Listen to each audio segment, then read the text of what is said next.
எங்க வந்து உங்களுக்கு எப்பனாச்சும் ஒரு சினிமா ஹீரோ மேலயோ இல்ல ஹீரோயின் மேலயோ ஒரு பைத்தியக்காரத்தனமான ஈர்ப்பு நிஜ வாழ்க்கையே அப்படியே கொஞ்ச நேரம் மறந்துருக்கீங்களா?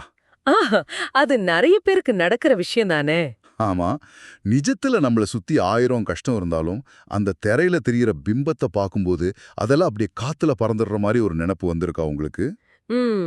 ஒரு மாய உலகத்துல மிதக்கிற மாதிரி இருக்கும். கரெக்ட். இன்னைக்கு நம்மளோட இந்த ஆழமான அலசல்ல, ஜெயகாந்தன் எழுதின சினிமாவுக்கு போன சித்தாளுங்கிற குறுநாவல பத்தி தான் ரொம்ப வெளாவாரியா பார்க்க போறோம். ஆனா ஒண்ணு சொல்லிக்கிறேன், இது வெறும் வறுமை, சேரி வாழ்க்கைங்கிற 10ஆம் பசல கதையெல்லாம் கிடையாது. கண்டிப்பா கிடையாது. இது ரொம்ப ஆழமான ஒரு மேட்டர். உழைக்கிற வர்க்கத்தோட நிஜ வாழ்க்கைய சினிமாங்கிற இந்த மாய பிம்பம் எப்படி மெல்ல மெல்ல ஆக்கிரமிச்சு அவங்களோட அடையாளத்தையும் சுக்குநூறாக்குதுன்னு பார்க்க போறோம். அதுவும் அவங்க வாழ்ந்த அந்த மெட்ராஸ் மண்ணோட பாசையிலேயே அவங்களோட வலியையும் அலச போறோம். அட, அதான் பாஸ் இங்க மேட்ரே. ஜெயகாந்தன் இந்த கதையில மெட்ராஸ் பாசைய சும்மா ஒரு அழகுக்காகவோ இல்ல ஒரு வியாபாரத்துக்காகவோ பயன்படுத்தல. ஆமா, அது ரொம்ப இயல்பா வந்திருக்கும். அதுதான், அந்த மக்களோட வலியையும் அவங்களோட அந்த உண்மையான கோபதாபங்களையும் நேருக்கு நேரா கடத்துறதுக்கு அந்த மொழிதான் சரியான கருவி. அதாவது குறிப்பா கம்சல அப்புறம் செல்லமுத்துன்னு 2 கதாபாத்திரங்கள் வழியா விளிம்பு நிலை மக்களோட வாழ்க்கைய அப்படியே வெளிச்சம் போட்டு காட்டியிருக்காரு. இப்போ இத கொஞ்சம் உள்ள இறங்கி பார்ப்போம். முதல்ல இந்த கம்சல யாருன்னு பாத்துருவோம். இவ சுத்தமான பட்டிக்காட்டுல இருந்து மெட்ராஸ்க்கு பொழப்பு தேடி வந்த பொண்ணு. ஆனா மெட்ராஸ் வந்த கொஞ்ச நாள்லயே நகரத்தோட மினுக்கு கலாச்சாரத்துக்கு அப்படியே தன்னை அப்டேட் பண்ணிக்கிட்டா. காலையில 8 மணிக்கெல்லாம் மூஞ்சில பவுடர் அப்பிக்கிட்டு சித்தாளு வேலைக்கு கிளம்பிடுவா. கரெக்ட். வெயில்ல நின்னு கல்லு தூக்கி சிமெண்ட் கலந்து அவ சம்பாதிக்கிற காசுல தான் அந்த குடும்பத்தோட அடுப்பே எரியுது. ஆனா அவ புருஷன் செல்லமுத்து இருக்கானே, அவன் ஒரு முழு நேர பேமானி. ஆமாமச்சி, பகல் ஃபுல்லா கொரட்டை விட்டு தூங்குவான், ராத்திரியில மட்டும் சைக்கிள் ரிக்ஷா ஓட்டுவான். உழைக்கிறதுக்கு உடம்பு விளையாது. ஆனா அவனோட கூட்டாளி சிங்காரம் சொந்தமா ஒரு ரிக்ஷா வச்சிருக்கானுன்னு உள்ளுக்குள்ள உசுறு போகும் அளவுக்கு பொறாமை அவனுக்கு. இங்கதான் வறுமையோட உளவியல நம்ம ரொம்ப கூர்ந்து கவனிக்கணும். எப்படி சொல்றீங்க?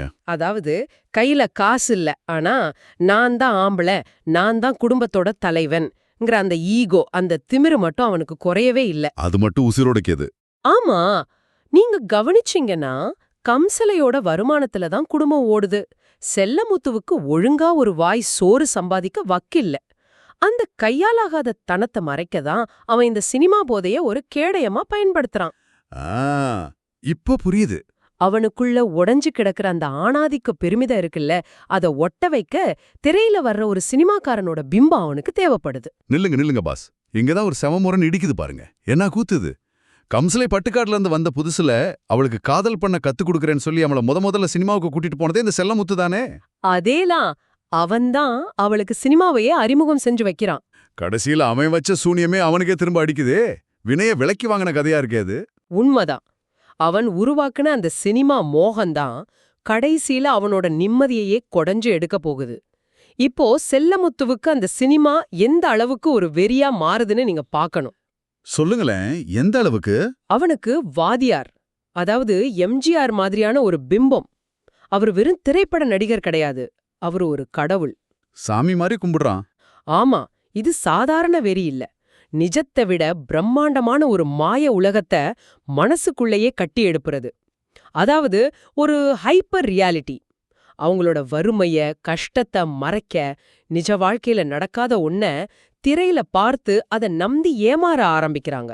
அந்த உச்சகட்ட வெறிய படிக்கும்போது எனக்கு அப்படியே பகிர்னு ஆயிடுச்சுங்க. செல்லமுத்து சட்டைய போட மாட்டானா, ஏன் தெரியுமா? அவன் போட்டிருக்கிற பனியன்ல வாதியார் படம் அச்சடிச்சிருக்கு. கரெக்டு. சட்டை போட்டா தன் வாதியார் முகம் மறைஞ்சிரும் சொல்லிட்டு எப்பவும் அந்த பனியனோடையே சுத்துவான். இதெல்லாம் விட இன்னொரு சம்பவம் வைக்கிது பாருங்க. ஒரு தடவை மழையில நனையும் போது வாதியார் மேல மழை துளி படக்கூடாதுன்னு அவருக்கே நான் ரெயின்கோட் வாங்கி போட்டேன்னு பெருமையா சொல்றான். இது வெறும் ரசிகத்தன்மை கிடையாது, இது ஒரு பைத்தியக்காரத்தனமான பக்தி. அது மட்டுமா, அவன் தூங்கும்போது நடக்கிற ஒரு விஷயத்த கவனிச்சு பாருங்க. அவன் படுத்து தூங்கும்போது அவனோட மூச்சுக்கு ஏத்த மாதிரி அந்த பனியன்ல இருக்கிற வாதியார் படமும் மேலையும் கீழையும் அசையுது. ஆமா, அத படிக்கும்போது ஒரு மாதிரி சிலுத்துருச்சு. அவனோட உடம்பு வியர்வையில அந்த வாதியார் படம் அப்படியே ஊறி போயிருக்கு. திரைக்கும் நிஜத்துக்கும் இருக்கிற இடைவெளி அங்க சுத்தமா அழிஞ்சிடுது. அதான், அவன் வாதியாராவே வாழ்றான். இது பிம்ப வழிபாட்டிற்கு ஒரு பொருளாதார நியாயத்தை கொடுக்குது. அதாவது, வறுமையில வாடுற ஒருத்தனுக்கு தன்னை யாராச்சும் காப்பாத்த மாட்டாங்களான்னு ஒரு ஏக்கம் இருக்கும் இல்லையா? கண்டிப்பா இருக்கும். திரையில ஏழைகளுக்காக சண்டை போடுற ஒரு பிம்பம், அவனோட ஏக்கத்துக்கு ஒரு மருந்தா மாறுது. அந்த உபகாரம் அவன ஒரு ரசிகன்கிற நிலையிலிருந்து பக்தனா மாத்துது.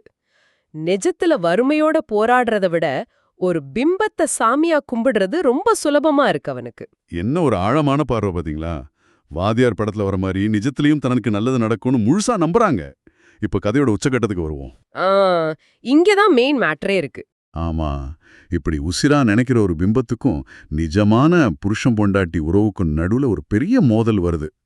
ஒரு நாள் ராத்திரி தூங்கிக்கிட்டு இருக்கிற செல்லமுத்துக்கு ஒரு சம்பவம் நடக்குது. கம்சல தன் புருஷன் மேல இருக்கிற ஆசையால அவன் பணியல்ல இருக்கிற வாதியார் படத்துக்கு ஒரு முத்தம் கொடுக்கறான். அவ போட்டிருந்த வெற்றில பாக்கு. அதான், அவளோட வெற்றிலப்பாக்கு கரப்படிஞ்ச உதடு அந்த வாதியார் படத்துல அப்படியே அச்சு பதிஞ்சிடுது. தூக்கம் களைஞ்சு எந்திரிக்கிற செல்லமுத்து இத பார்த்த உடனே அப்படியே ரீலிருந்து போச்சு நைனா அவனுக்கு. உலகமே நொறுங்குல மாதிரி கத்துறானவன். ஆமா, பைத்தியம் பிடிச்சவன் மாதிரி கத்துறான். பனியனை நார் கிழிச்சு போடுறான். இதுதான் அந்த கதையில வரக்கூடிய மிக முக்கியமான திருப்பம். இங்கதான் எல்லா உண்மைகளும் உடையிற இடம். இப்போ எனக்கு ஒரு பெரிய சந்தேகம் பாஸ். கேக்குற உங்களுக்கும் இந்த நினைப்பு வந்திருக்கலாம்.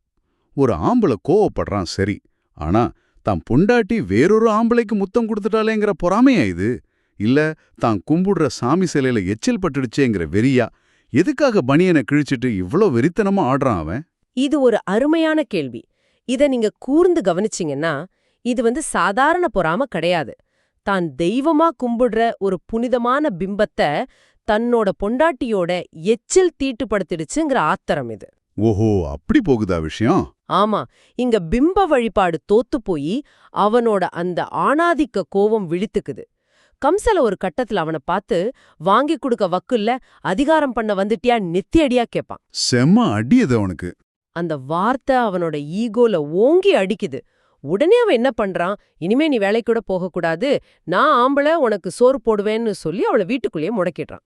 அவனோட கையாலாகாத தனத்தை மறைக்க ஒரு பொம்பளையோட சுதந்திரத்தை நசுக்கிறான். சரியா சொன்னீங்க. அடிப்பாவி, சித்தாள் வேலைக்கு போய் சம்பாதிக்கிற அவளை வீட்ல உட்கார வச்சுட்டா குடும்பம் எப்படி ஓடுன்னு கூட அந்த பேமானி யோசிக்கல. தன்னோட ஆம்பளை திமிர காப்பாத்திக்க அவளோட பொருளாதார சுதந்திரத்தை வேரோட பிடுங்கி எறிகிறான். அது மட்டும் இல்ல, அந்த எச்சில் மேட்டர். ஆமா, நீங்க முன்னாடி பேசும்போது ஒரு வார்த்தை சொன்னீங்க, எச்சில் பிழைப்பு. அதை கேட்கறப்ப எனக்கு அப்படியே உறைஞ்சு போச்சு. அது கொஞ்சம் விளக்கமா சொல்ல முடியுமா? கண்டிப்பா. செல்லமுத்து முன்னாடி ஒரு சம்பவத்தை நினைச்சு பாப்பான். அவனோட ரசிகர் மன்றத்துல அந்த நடிகர் குடிச்சிட்டு மிச்சம் வச்ச குளிர்பானத்தை, அதாவது அவரோட எச்சில, ரசிகர்கள் எல்லாரும் அடிச்சு பிடிச்சு ரொம்ப பக்தியா குடிப்பாங்க. அடக்கடவுளே! அதுக்கு பேரு எச்சில் பிழைப்பு. ஆனா கம்சலையோட முத்தத்தை மட்டும் அவன் அப்படி ஒரு தீட்டா பாக்குறான். தான் உசிரா ஆராதிக்கிற பிம்பத்தை ஒரு பொம்பளை, அதுவும் தன் கட்டுப்பாட்டுல அடங்கி கிடைக்க வேண்டியவ, தீட்டு படுத்துட்டாலேங்கிற கோபம்தான் அவளை வீட்டு சிறையில அடைக்க வைக்குது. ஆக இங்க பக்திங்கிற பேர்ல ஆணாதிக்க வெறிதான் ஆடுது. அப்படியே கட் பண்ணா வீட்டுக்குள்ள ஜெயில போட்ட மாதிரி முடங்கி கிடக்கிறா கம்சல. இருட்டு குடிசைக்குள்ள 3 வேளையும் வெறும் பழைய சோறு. ரொம்ப மோசமான நிலவை. இப்படி ஒரு நரகத்திலிருந்து தப்பிக்க அவளுக்கு மறுபடியும் ஒரு மாய கண்ணாடி தேவைப்படுது. அதுதான் திரும்பவும் அந்த சினிமா. வாத்தியாரோட கோடியில ஒருத்தருங்கிற புதுப்படம் ரிலீஸ் ஆகுது. அந்த போஸ்டர் அவளை பைத்தியமாக்குது. ஆமா, சுவத்துல ஒட்டியிருக்க போஸ்டரை பார்த்த உடனே கம்சலைக்கு பைத்தியமே பிடிச்சிடுது. என் ராசா, உன்னை பார்க்காம எப்படி இருப்பேன்னு அவளுக்குள்ளேயே அந்த சினிமா மோகம் கொழுந்து விட்டு எரியுது. இங்கதான் அந்த சிங்காரம் உள்ள வர்றான். அந்த கூட்டாளி அதே சிங்காரம்தான். கம்சலியோட இந்த அடக்க முடியாத ஆசைய தனக்கு சாதகமா பயன்படுத்திக்கிட்டு அவளை ரகசியமா சூளை தியேட்டருக்கு படம் பார்க்க கூட்டிட்டு போறான். சிங்காரம் ரொம்ப தந்திரமா காய நகர்த்துறான் பாருங்க. செல்லமுத்து ராத்திரி வர லேட் ஆகும், நம்ம செகண்ட் ஷோ போயிட்டு வந்துடலான்னு அவளை நம்ப வச்சு கூட்டிட்டு போறான். ஒரு பெரிய டிராப் இது. ஆமா, கம்சலையும் தான் வீட்ல படுற சித்திரவதையிலிருந்து ஒரு சின்ன விடுதலை கிடைக்காதான்னு சினிமாங்கிற அந்த மாயைய நம்பி சிங்காரத்தோட போயிடுறா. இத நினைச்சு பார்க்கும்போதே நெஞ்சு பதபதைக்குதுங்க. இருட்டு தியேட்டர்ல திரையில வாத்தியார் மரத்தடியில ஹீரோயினை காப்பாத்துறத பார்த்து கம்சல் அப்படியே மைமருந்து கிடக்குறா. அப்பப்பா, என்ன வீரம், என்ன சண்டைன்னு அவன் மனசு ஃபுல்லா அந்த மாய உலகத்துல மிதக்குது. ஆனா நிஜத்துல என்ன நடக்குது? அதான், அந்த திரையில அவ்ளோ பெரிய வெளிச்சத்துல ஒருத்தன் பொண்ணுங்களை காப்பாத்துறான். ஆனா இருட்டுல அவளுக்கு பக்கத்துல உட்கார்ந்திருக்கிற சிங்காரம் அவளை தவறாக தொடும்போது அவளால தடுக்க முடியல. தியேட்டர்ல அவளை தப்ப தொடும்போதும் முத்தம் கொடுக்கும்போதும் அவளால அது முழுசா எதிர்க்க முடியல. நிஜத்துல அவளை காப்பாத்த எந்த வாத்தியாரும் திரைய கிழிச்சுக்கிட்டு வெளியே குதிச்சு வரலையே. கரெக்ட், யானும் வரல. இதுதான் நிஜத்துக்கும் பிம்பத்துக்கும் உள்ள இடைவெளி. ஒரு பக்கம் தியேட்டர்ல விளிம்பு நிலை மக்களுக்காக ஒரு பிம்பம் சண்டை போடுது, இன்னொரு பக்கம் நிஜ வாழ்க்கையில அதே விளிம்பு நிலை பொண்ணு தனக்கு பக்கத்துல இருக்கிறவனாலே அப்பட்டமா சீண்டப்படுறா. ரொம்ப கொடுமையான சீன் பாஸ் இது. ஆமா, கம்சலைக்கு அந்த நிமிஷம் சினிமாங்கிற மயக்கம் வேணும். அதுக்காக சிங்காரத்தோட அத்துமீறல்களை வேறு வழி இல்லாம சகிச்சுக்கிறா. இதுதான் வறுமையில வாடுற மக்களோட மிகப்பெரிய சோகம். அந்த படம் முடிஞ்சதும் சிங்காரம் அவளை கூட்டிட்டு போற இடம் இருக்குல்ல, அதுதான் இந்த கதையோட பெரிய இருண்ட யதார்த்தம். ஆமா, படம் முடிஞ்சதும் அவளை அப்படியே நைஸா கல்லூடு பகுதிக்கு இழுத்துட்டு போயிடுறான். அது மனோமணி அக்கா நடத்துற ஒரு பாலியல் தொழில் நடக்கிற இடம். ரொம்ப இருட்டான இடம். கம்சலைக்கு அங்க பூர்ண உடனே ஒரு மாதிரி பகீரன் ஆகுது. அங்க நடக்கிற அருவருப்பான விஷயங்களை பார்த்து நடுங்கி போறா. ஆனா அந்த மனோமணி அக்கா கேரக்டர் பார்க்கறதுக்கு ரொம்ப கரடு முரடா இருந்தாலும் மனசுல ஏதோ ஒரு இரக்கம் இருக்கிற மாதிரி ஜெயகாந்தன் காட்டியிருக்காருல்ல. ஆமா, உங்கள மாதிரி கம்சலை மாதிரி சினிமால வந்து மயங்குறவங்களோட நிஜ முகம் அந்த மனோமணி அக்காக்கு நல்லாவே தெரியும். அந்த கல்லூட்டிக்குள்ள நிறைய பொண்ணுங்க இருக்காங்க. இவங்கெல்லாம் யாருன்னு நினைக்கிறீங்க? சினிமா ஆசையில வந்தவங்களா? கரெக்ட். ஒரு காலத்துல சினிமா மோகத்துல மெட்ராஸுக்கு வந்து சினிமால மூஞ்சிய காட்டிட மாட்டோமான்னு ஆசைப்பட்டு கடைசியில வாழ்க்கைய தொலைச்சோங்க.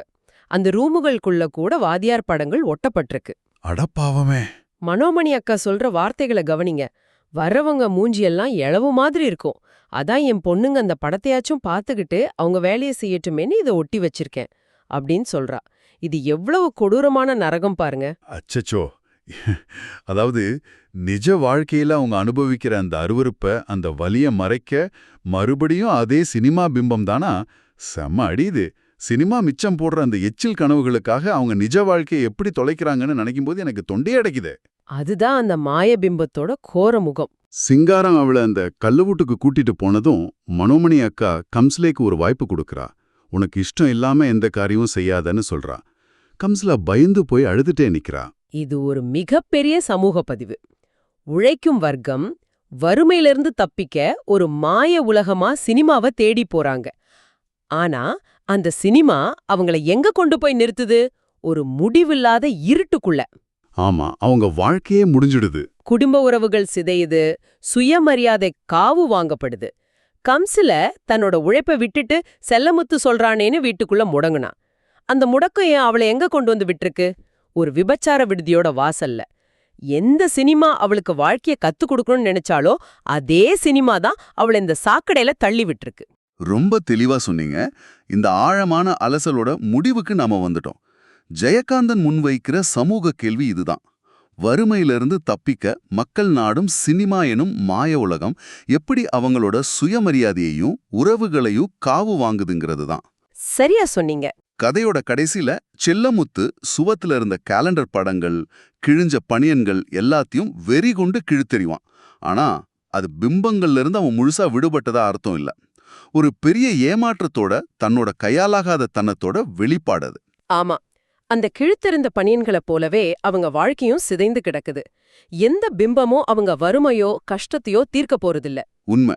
பிம்பங்கள் சிதைந்தாலும் அந்த இருட்டு குடிசையில கசப்பான யதார்த்தம் மட்டும் அப்படியே மிச்சம் நிக்குது. கம்சலையும் செல்லமுத்துவும் அந்த மாய உலகத்திலிருந்து மீள முடியாம தவிக்கிறாங்க. தங்களோட நிஜ பிரச்சனைகளை நேருக்கு நேர் பார்க்க பயந்து இப்படி ஒரு பொய்யான உலகத்துல ஒளிஞ்சுக்க நினைக்கிற எல்லாருக்குமே இது ஒரு பெரிய எச்சரிக்கை. இப்போ இதை கேட்டுக்கிட்டு இருக்கிற உங்களை நோக்கி ஒரு கேள்வி. உங்களுக்கு இந்த கதையை கேட்கும்போது என்ன தோணுது? நாமும் நிஜ வாழ்க்கை பிரச்சனைகளிலிருந்து தப்பிக்க கஷ்டங்களை பார்த்து பயந்துகிட்டு இப்படி ஏதாவது ஒரு மாய பிம்பத்தை நம்பி ஓடிக்கிட்டு இருக்கோமா? கொஞ்சம் அமைதியா உட்காந்து யோசிச்சு பாருங்க. நிஜத்துக்கும் பிம்பத்துக்கும் உள்ள கோட்டையை நாம அழிக்கும்போது அது நம்மளோட அடையாளத்தையே வேரோட அழிச்சிடுங்கிறது தான் இந்த கதை நமக்கு உரைக்கிற மாதிரி சொல்லும் பாடம். உண்மையிலே அதுதான். ஃபைனலா இதை கேட்டுக்கிட்டு இருக்கிற உங்களுக்கு ஒரு சிந்தனை. அன்னைக்கு செல்லமுத்து காலத்துல அது பனியன்ல எச்சடிச்சிருந்த சினிமா வாத்தியார் படம். ஆனா இன்னைக்கு நம்ம கையில இருக்கிற செல்போன். கரெக்ட். நம்ம கையில இருக்கிற செல்போன்ல சமூக வலைதளங்கள்ல நம்ம பார்க்குற பிரபலங்களோட வாழ்க்கைய நாமளும் வாழ்ந்துகிட்டு இருக்கோம் நினைச்சு ஏமாந்துகிட்டு இருக்கிறோமா? அவங்க போடுற உடுப்பு, அவங்க சாப்பிட்ற சாப்பாடுன்னு அந்த மாய கண்ணாடியை பார்த்து தான் நாமளும் நம்ம நிஜ வாழ்க்கையை அளவிட்டுக்கிட்டு இருக்கோமா? யோசிக்க வேண்டிய விஷயம்தான். நாளைக்கு அந்த செல்போன் சர்வர் டவுன் ஆனா நம்ம நிஜ வாழ்க்கையில நாம யாரா இருப்போம்? நம்மளோட சொந்த அடையாளம் என்னன்னு என்னைக்காவது யோசிச்சிருக்கீங்களா? யோசிங்க. நிஜ வாழ்க்கையை வாழுங்க.